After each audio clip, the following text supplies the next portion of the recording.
अस्सलाम वालेकुम ख़वातीन व हज़रात, कुरान फहमी के सिलसिला सवालात और जवाबात के साथ आपकी खिदमत में हाज़िर।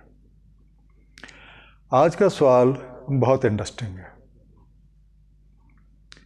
मर्द औरत की तरफ और औरत मर्द की तरफ खिंचती है। अब सवाल ये पैदा होता है कि ये जो एक मिलान है, इसकी रूहानी वजूहात क्या है। मेरे साथ तशरीफ़ फरमा है जनाब अली असगर साहब, और मैं उनसे गुजारिश करूँगा कोई इस मामले में हमारी रहनुमाई फरमा दें। बिस्मिल्लाहिर्रहमानिर्रहीम। बहुत शुक्रिया आज के प्रोग्राम के लिए। और मौजू जो आपने सिलेक्ट किया या सवाल उठाया वो भी ख़ासी अहमियत का अमल है। अगर हम इसको समझ सकें तो बहुत सारे मामलात ज़िंदगी के आसान हो जाएंगे। इसकी तरफ जब हम मुतवज्जो होते हैं तो अल्लाह ताला ने तख्लीक के वक्त आदम को तख्लीक किया। आदम जेंडर की बात नहीं हो रही, एक रुख तख्लीक हुआ। तो आदम के दो रुख हैं, एक इसका ज़ाहिर और एक इसका बातन, छुपा हुआ रुख है। छुपा हुआ रुख कमज़ोर पहलू होता है और मज़बूत रुख जो है ये ज़ाहिर में मौजूद होता है। कानून फितरत ये है कि ये पॉजिटिव और नेगेटिव दोनों चार्ज मौजूद होंगे तो नस्ल इंसानी की बका का सिलसिला आगे बढ़ेगा। अब ये दुनिया का निज़ाम ऐसे ही है कि दो रुखों पे ये सारा निज़ाम चल रहा है। सूरह यासीन में ये इरशाद है कि हमने हर शय को दो रुखों के साथ पैदा किया, चाहे वो ज़मीन से उगती हैं, तुम्हारे अनफस में से हैं, या तुम नहीं जानते। तो हर शय के तुम्हें दो रुख हैं और दो रुखों में एक रुख ज़ाहिर है और एक रुख बातन है।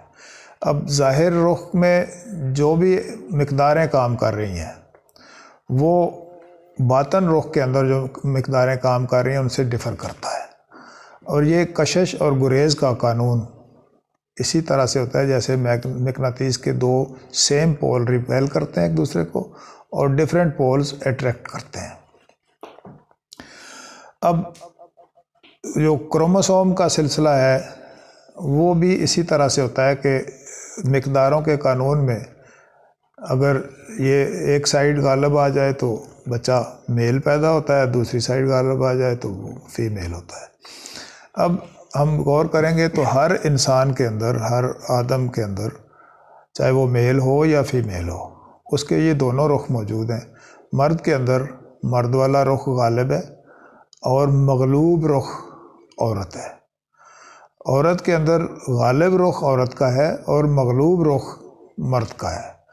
अब जो मगलूब है, जो डेफिशिएंट है, उसकी कशिश जो खारिज में जब अपना मुकम्मल चेहरा देखता है, ख़ातून के अंदर किसी मर्द का जो मगलूब रुख है वो अपने आप को मुकम्मल जब करना चाहता है तो खारिज में मर्द को देख के उसे अट्रैक्शन, कशिश होती है। और मर्द के अंदर जो मगलूब रुख है वो औरत का है और वो जब अपनी तकमील चाहता है तो खारिज में मौजूद गालिब रुख की तरफ लपकता है। ये जिनसी कशिश का कानून इसके साथ ही काम करता है और इसको बामकसद बनाने के लिए इसी से निज़ाम तौलीद को मुंसलिक कर दिया गया और नस्ल इंसानी की बका का सिलसिला। अब इसके अट्रैक्शन के मामलात में जहाँ जहाँ गलती कोताही का इम्कान है उसको मैनेज करने के लिए फिर कवानीन शरी या नेचर के जो कवानीन हैं वो अल्लाह ताला ने अपने अंबिया के ज़रिए से हम पर वाज़े कर दिए। अब ये दोनों रुख बैक वक्त काम कर रहे होते हैं और अमूमन ये माशरती तौर पर हम सुनते आए हैं कि आदम की पसली से निकाला गया और हवा को और वो तख्लीक का, तो आदम के अंदर का जो मगलूब रुख था उसे निकाल के खारिज में जब मुज़ाहिरा दिया गया तो उस मज़हर का नाम औरत ठहरा। और हर औरत के अंदर एक गालिब रुख औरत का होता है, मगलूब रुख जो है वो मर्द का होता है। तो ये गालिब और मगलूब जब आपस में अट्रैक्ट करते हैं तो इससे जिनसियत का या कशिश का जो कानून है तो वो पैदा होता है और नस्ल इंसानी की बका के लिए ये सिस्टम رکھا گیا ہے۔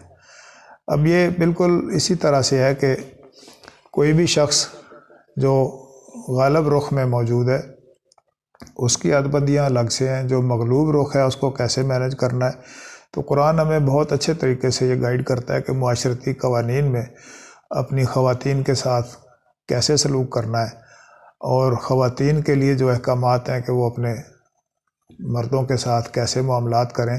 تو اس نے معاشرت کے لیے دونوں قاعدے قانون وضع کر دیے گئے، اس میں کسی کو برتری اور کسی کو کمتری کا معاملہ نہیں ہے، دونوں نے اپنی اپنی ڈیوٹی کرنی ہے اور نسل انسانی کی بقا کا سلسلہ آگے چلنا ہے۔